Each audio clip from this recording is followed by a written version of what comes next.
जरदारी साहब, आप जितना मर्जी आके जोर लगाए, मैं आपको दावत दे रहा हूं, कोई हुकूमत कहीं नहीं जाने लगी, लेकिन आप जेल में जाने वाले हैं। चेयरमैन नैब की क्या हैसियत है? अच्छा, उसकी क्या मजाल है कि वो मेरे ऊपर केसेस बनवाए या दूसरे के केसेस बनवाए? अगर एक फालूदे वाले या एक रेडी वाले या एक छाबड़ी वाले के अकाउंट से 2 अरब, 2.5 अरब, 1.5 अरब की ट्रांजैक्शन हो, तो आपके ख्याल में नैब को बल सिर्फ खामोशी से रहना चाहिए कि किसी की पगड़ी न उछल जाए? मैं अपनी कौम से वादा करके आऊं कि मैंने एक एक को पकड़ना है, एक को नहीं मैंने छोड़ना। कहते हैं ये इमरान खान ने केसेस कराए हैं।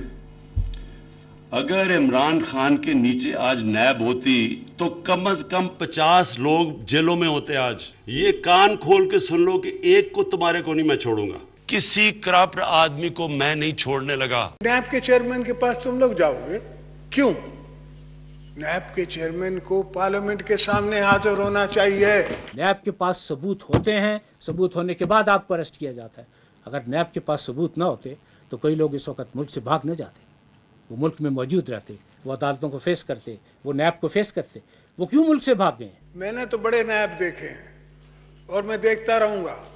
जिस दिन आपको बुलाया जाएगा तो फिर क्या होगा? एक एक को हमने पकड़ के इंशाल्लाह जेलों में डालना है।